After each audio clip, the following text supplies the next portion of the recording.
শুভেচ্ছা সবাইকে, আশা করি সবাই অনেক অনেক ভালো। ভিউয়ার্স, আপনারা ইন্ট্রোতে যেই হাতের ড্রয়িংটা দেখতে পেয়েছেন, আমরা সেটাই এখন ট্রাই করব। সো যাই হোক, আজকে 10 মিনিটে আপনারা হাতের ড্রয়িংয়ের খুঁটিনাটি সব কিছু জানতে পারবেন। তাহলে পুরো ভিডিওতে আমাদের সাথেই থাকুন। সো খেয়াল করুন যে প্রথমেই কিন্তু আমি একটা বেসিক যেটা শেপ আছে হাতের, সেই শেপটা নেওয়ার চেষ্টা করেছি। তারপর সেখানে বেশ কিছু ওভাল অ্যাড করে কিন্তু আঙ্গুল অ্যাড করার চেষ্টা করেছি। তারপর এখন আমি যে কাজটা করছি, বিভিন্ন টাইপের শেপ ইউজ করছি, বিভিন্ন টাইপের লাইন ইউজ করছি, যেন মোটামুটি জিনিসটাকে আরেকটু প্রমিনেন্ট দেখা যায়। আর যেহেতু আমাদের বুড়ো আঙ্গুলের যে উপরের অংশটা ছিল, সেখানে স্পেসটা একটু কম হয়ে গিয়েছিল, এই জন্য আমি চেষ্টা করেছি যে সেখানে আরেকটু বাড়তি কীভাবে স্পেসটা নেওয়া যায়। ওকে, সো দেখেন খেয়াল করে যে আঙ্গুলটা মোটামুটি যে আমাদের একটা অবস্থান, শক্তপোক্ত অবস্থানে চলে গেল। এখন সেই অবস্থান থেকে আমরা ট্রাই করছি যে সেই অবস্থা আরেকটু কীভাবে বেটার করা যায়। এই জন্য আমরা কিন্তু বেসিক্যালি একটা 6B পেন্সিল ইউজ করছি, 4B পেন্সিল। কারণ 4B পেন্সিল ইউজ করার ফলে কিন্তু জিনিসটা দেখা যায় যে আমি যত হালকা করে দাগ দিব তত 2B বা 2H গ্রেড কাজ করবে। বাট আপনারা কিন্তু এটা ট্রাই করবেন না এক্সামে, কারণ এটা যখন কোয়াইট আপনি ভালো থাকবেন, অনেক বেশি বেটার থাকবেন লাইন ড্রয়িংয়ে, সেক্ষেত্রে কিন্তু এটা আপনার জন্য খুবই ভালো কাজে দিবে। ওকে, আমি হাতের যে শিরাটা আছে, রিস্টের উপরে যে অংশটা, সেখানে একটু কাজ করছি। দেখেন আমি কিন্তু লাইন ড্রয়িংয়ের থ্রুতেই আমার ওভারঅল কিন্তু ড্রয়িংয়ে আনার চেষ্টা করছি। এখানে কিন্তু আমি কোনো টোন বা কোনো শেড বা কোনো লাইন ড্রয়িংয়ের যে একটা আদার্স সেক্টরগুলো আছে সেটাই জাস্ট অনলি ইউজ করার চেষ্টা করছি। সো বুঝতেই পারছেন যে আপনার এক্সামে কিন্তু লাইন ড্রয়িংটা সব থেকে বেশি গুরুত্বপূর্ণ। এর মানে আপনাকে লাইন ড্রয়িং আঁকাতে হবে, লাইন ড্রয়িংয়ে খেতে হবে, line drawing only line drawing, line drawing ছাড়া কিছু না। সো বুঝতেই পারছেন। যাই হোক, আমি সবার আগে হচ্ছে আমাদের যে বেসিক যে শেপটা আছে আঙ্গুলের, হাতের আঙ্গুলের, সো সেটা এখানে আনার ট্রাই করলাম। আর এখানে যেহেতু এটা বৃদ্ধ মানুষের আঙ্গুল, সো আমি ট্রাই করেছি যে হাতটা যখন অনেক বেশি ভাঁজ থাকে, তো সেই ভাঁজগুলো উপশিরা বা পালস যেগুলো আছে, সেগুলো কীভাবে খুব সহজে আর কি আনা যায়। সো আপনি ট্রাই করুন বাসায় বসে প্র্যাকটিস করা। সো একটা জিনিস খেয়াল করেন যে একটা সারফেস বা কাগজ আপনি যখন কোনো কিছু আঁকাচ্ছেন, তার কিন্তু একটা প্রপার ডেপথ থাকে। সো আপনি যেটাই আঁকান না কেন, আপনাকে এই ডেপথটা কিন্তু তৈরি করে নিতে হবে। আর বারবার করেই আপনি লাইন ড্রয়িংয়ের থ্রুতে এটা আঁকাবেন। সো ট্রাই করবেন যে বিভিন্ন ভার্টিক্যালি, হরাইজন্টালি আমরা যে লাইন ড্রয়িং প্র্যাকটিস করেছি 360 লাইন, সো সেগুলো আনার, সেগুলো সেভাবে হচ্ছে দেওয়ার। আপনি খেয়াল করেন যে আমাদের আঙ্গুলের মাঝামাঝি অংশে যেই এক ধরনের ভাঁজ ভাঁজ মাংসের বা চামড়ার যে অংশটা তৈরি হয়, সেই অংশটাকে আনার। সো আপনিও ট্রাই করবেন সেই অংশটাকে নেওয়ার। এতে করে হবে যে আপনার হাতের যে অংশটা আছে সেটা প্রপার ওয়েতে থাকবে। দেখুন আমি একটু ডাইমেনশন তৈরি করে নিলাম, মানে আমাদের আঙ্গুলের যে একেবারে সাইডের যে অংশগুলো আছে সেখানে একটু ডার্ক স্পেস ক্রিয়েট করতেছি, যেন জিনিসটাকে একটু ডেপথ 3D ডাইমেনশন মনে হয়। আমি আপনাদের বারবার বলেছি, আপনারা যেই গ্রুপে আমাদের ড্রয়িংগুলো সাধারণত পোস্ট করে থাকেন, সেই ড্রয়িংগুলো কিন্তু প্রপার ওয়েতে হয় না, দেখা যায় যে একেবারে ফ্ল্যাট ড্রয়িং হয়ে গিয়েছে। সো এই জন্য আপনাদের যেটা করতে হবে, আপনাদের একটা ড্রয়িংয়ের ওভারঅল সারফেস ক্রিয়েট করা লাগবে, যেন তার ভিতরে একটা ডাইমেনশন, একটা 3D একটা ভাইব থাকে, পার্সপেক্টিভ মেনটেন্যান্স থাকে, সব কিছু মিলে। সো আমি দেখেন খেয়াল করে ওই জিনিসটাই করার চেষ্টা করেছি, যেন সব কিছু অ্যাডজাস্টমেন্ট ঠিক থাকে। সো এখন আমি বুড়ো আঙ্গুলের দিকে কাজ করতেছি। আমি একটু একেবারে সেম স্টাইলে সেই কাজটা করব। আর একটা ইম্পর্টেন্ট ব্যাপার হচ্ছে যে লাইনে যে ভ্যারিয়েশনটা থাকে সেটা কিন্তু সবসময় একরকম দিবেন না। এমন কাজ করবেন না যেন সব জায়গায় একটা অন অ্যাভারেজ বোল্ড লাইন তৈরি হয়ে যায়, কারণ আপনি যদি বোল্ড লাইন দিয়ে দেন সেক্ষেত্রে আপনার লাইনগুলো ভালো দেখা যাবে না। সো আলোটা যেভাবে আমার হাতের সারফেসে পড়তেছে বিভিন্ন অংশে, যেমন আঙ্গুল হতে পারে, চামড়ার উপর হতে পারে, ভেতরের অংশ হতে পারে, ডিস্টের উপর হতে পারে, আলোটা কিন্তু এক একভাবে পড়ে। সাধারণত দেখা যায় যে এক এক ডিরেকশনে পড়ে, কোনোটা হচ্ছে উপরের তলের ভাবে, কোনোটা হচ্ছে সাইড স্পেসে হয়ে যাচ্ছে। সো সেইভাবে কিন্তু একটা আঙ্গুলের যেই বা একটা হাতের যে একটা অংশ আছে সেটা কিন্তু দেখা যায়, মানুষ কিন্তু তার আই বল বা আই সাইড থেকে দেখতে পারে। সো সেভাবে আপনি ট্রাই করতে হবে প্রথমে আঁকানোর।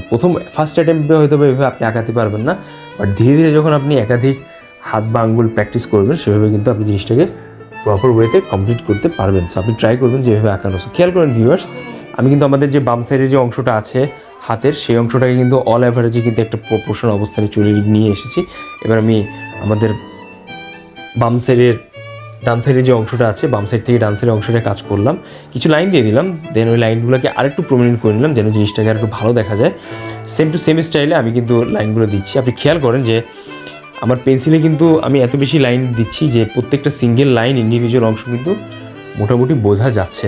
সে সাথে হচ্ছে আমাদের যে আড়ি আঙ্গুলটা আছে, সেই আঙ্গুলের যেই ডেপথের যে কাজটা আছে সেটা বের করার জন্য কিন্তু আমি সেই ওভাল যে শেপগুলো ছিল সেই ওভালগুলো শেপগুলো কিন্তু ঢেকে দিচ্ছি, আর সে সাথে কিন্তু আরও অন্যভাবে কাজ করতেছি। সবথেকে ইন্টারেস্টিং ব্যাপারটা হচ্ছে যে আপনি যখন আঙ্গুলের কোনোই অংশে কাজটা করবেন তখন ট্রাই করবেন যে আপনার আঙ্গুলের যে একটা ওভারঅল যে ওভারভিউ, আপনার যে অবজারভেশন আছে সেই অবজারভেশনগুলো যেন প্রপার ওয়েতে থাকে। এর মানে আমি ডাইমেনশনের কথা বলতেছি। আপনি যখন আঙ্গুলটা রাখবেন, আপনার আঙ্গুলের মিডল ফিঙ্গার, তার ডান বাম সাইডে যে আঙ্গুলগুলো আছে, প্লাস বুড়ো প্লাস আড়ি যে আঙ্গুলটা আছে, সে আঙ্গুলগুলো কিন্তু একই প্লেসে থাকবে না। কোনোটা হয়তো একটু উঁচু, কোনোটা হয়তো একটু নিচু থাকবে, কোথাও হয়তো আপনি একটু বেশি প্রেশার দিয়েছেন। সো এই যে প্রত্যেকটা ক্যারেক্টার আছে একটা আঙ্গুলের, বা প্রত্যেকটা বিষয়গুলো আছে, প্রত্যেকটা বিষয়গুলো কিন্তু আপনাকে আনতে হবে। আপনি যখন একটা ফুল ফিগার ড্রয়িং করতে যাবেন আপনার পরীক্ষার হলে, তখন ট্রাই করবেন যে কোনো একটা জিনিসকে হাইলাইটেড করতে, যেন ওই দিকে আপনার এক্সামিনারের চোখটা বেশি যায়। এতে করে যে সুবিধাটা হবে জানেন কি, যে আপনার এক্সামিনার হচ্ছে একটু ফোকাস পয়েন্ট খুঁজে পাবে, তার একটা ইন্টারেস্টিংয়ের জায়গা তৈরি হবে।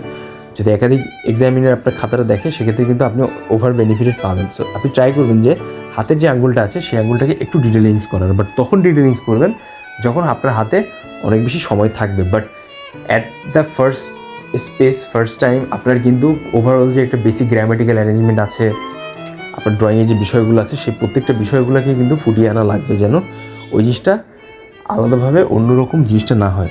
ঠিক আছে, আশা করি এতটুকু আপনি বুঝতে পেরেছেন। সো ভিউয়ার্স, এই পর্যায়ে হচ্ছে আমরা মিডল অ্যাঙ্গুলের কাজটা করতেছি। মিডল অ্যাঙ্গুলের কাজটা আমরা এই জন্য শেষ পর্যায়ে করতে যাচ্ছি, কারণ সেই আঙ্গুলটা হচ্ছে একটু বেশি ডিটেলিংস রাখা লাগবে। আর আমি তার মিডল অ্যাঙ্গুলের ডান সাইডে যে আঙ্গুলটা আছে সেই আঙ্গুলটাকেও মোটামুটি একটু ডিটেলসে এনেছি, বাট আপনি ট্রাই করবেন যে ওই অংশটাকে একটা অল অ্যাভারেজ ডিটেলসে আনা। সো যাই হোক, আমরা ট্রাই করবো এখন ওই জিনিসটাকে ফোকাস করার। জাস্ট ট্রাই করবেন যে লাইন দেওয়ার, খোঁচা খোঁচা লাইন যদি হয়ে যায় সেই লাইনগুলোকে একটু মিলিয়ে দিবেন, যেন একটা প্রমিনেন্ট লাইন তৈরি হয়। আর আপনি যখন একাধিক বা অনেক বেশি পরিমাণে লাইনটা ইউজ করবেন, তখন জানেন কী হবে, আপনার অনেক বেশি ডেপথ তৈরি হবে, অনেক শার্পনেস চলে আসবে আপনার লাইনগুলো, দেন আপনার লাইনগুলো হচ্ছে অনেক পারফেক্ট হবে, আর আপনি পারফেকশনের সাথে কাজ করতে পারবেন। আর ওভারঅল জায়গা মিলে কিন্তু আপনার একটা জোস সুন্দর একটা শেপ বা স্পেস ক্রিয়েট হবে। সো দেখেন, আমি কিন্তু কিছু শিরা উপসের কাজ করছি। আমার এই ড্রয়িং করতে অন অ্যাভারেজে যে সময়টা লেগেছে, এতে আপনি হচ্ছে ট্রাই করবেন যে একটু কম সময়ে কাজ করতে। আমি যেহেতু অনেক বেশি ডিটেলসে কাজ ধরার ট্রাই করেছি, যার কারণে হচ্ছে আমার ড্রয়িংটা এমনটা হলো। মানে আপনি খেয়াল করে দেখেন, আপনি যদি পরীক্ষা হলে কাজ করেন, আপনি ট্রাই করবেন যে কোনো দুটো একটা সারফেস হাইলাইটেড করা, যেন জিনিসটা অ্যাডজাস্টমেন্ট থাকে। সো ভিউয়ার্স, খেয়াল করেন, আমি কিন্তু অলমোস্ট আমাদের যে শিরা উপসের জায়গা আছে সেই কাজগুলো করার ট্রাই করেছি। আমি একদম বেসিক যে লাইন ড্রয়িং ছিল বা লাইন স্পেস ছিল, সেটা থেকে কিন্তু একটা ডেপথ বা একটা প্রপার স্পেসে আসলে ড্রয়িংটাকে আনার চেষ্টা করেছি, সেভাবে আর কি কাজটা করছি। সো যাই হোক, আমাদের যে ভেতরের যে সারফেসটা আছে, আমি বারবার করে আপনাদের বলার চেষ্টা করেছি যে ভেতরের সারফেসে যে সাধারণত লাইনগুলো থাকে সেগুলো একটু ডার্ক হয়। সো আপনি পেন্সিলের বেশি প্রেশার দিয়ে ডার্কটা দিবেন। আর বাইরের যে সারফেসটা হয় সেটা কিন্তু একটা লাইট ড্রয়িং হয়। সো আপনাকে অবশ্যই ট্রাই করতে হবে যেন ওই সারফেসে আপনি যে লাইনগুলো ইউজ করতেছেন সেটা যেন একটু হালকা করে আপনি ইউজ করে থাকেন। সো এভাবে কিন্তু আপনি আপনার লাইন ড্রয়িংগুলো কমপ্লিট করতে পারবেন। সো দেখেন, আমি কিন্তু অলরেডি আমাদের যে মিডল ফিঙ্গার বা লাইন আছে সেইখানে অনেকখানি কাজ এগিয়ে নিলাম। সো সেম টু সেম স্টাইলে কাজটা করছি, যেহেতু একটু টাইম ল্যাপসে ভিডিওটা একটু বেশি বাড়িয়ে দেওয়া, যার কারণে কিন্তু কোনোরকম দেখাচ্ছে। যাই হোক ভিউয়ার্স, আমি আপনাদের সাথে আর বেশি আলাপ আলোচনা বাড়াবো না। আমি ওভারঅল আপনাদের একটা লাইন ড্রয়িংয়ের থ্রুতে যে আপনি কীভাবে একটা হাত আঁকাতে পারেন উইদাউট এনি টোন শেডস, এগুলো ইউজ না করে, সেটা কিন্তু আপনারা বুঝতে পেরেছেন। সো যাই হোক, আপনাদের অনেক অনেক ধন্যবাদ যারা আমাদের ভিডিওটা শেষ পর্যন্ত দেখলেন। আর ইন ফিউচার আরও দারুণ দারুণ সব কন্টেন্ট আসছে। সো সেই পর্যন্ত সবাই আমাদের সাথেই থাকবেন। আর যারা মনে করেন যে আমাদের প্রিভিয়াস যে ড্রয়িং বা ভিডিওসগুলো আছে খুব নর্মাল, তাদের জন্য বলতেছি, আসলে সেগুলোর প্র্যাকটিস মূলত দেখানো হয়েছে যারা একেবারে বিগিনার লেভেলে, তাদের জন্যে। সেটা কিন্তু আপনাদের মতো প্রো লেভেল না, যারা হয়তো বা একদম অনেক ভালো প্র্যাকটিস করেছেন তাদের জন্য না। সো ট্রাই করবেন যে আসলে বুঝে বুঝে দেখা যে কোনটা কাদের জন্য কন্টেন্ট, আর আন্দাজে কাইন্ডলি কমেন্টস করবেন না। সো ভিউয়ার্স, অনেক অনেক থ্যাঙ্কস যারা শেষ পর্যন্ত আমাদের কন্টেন্টটা দেখলেন।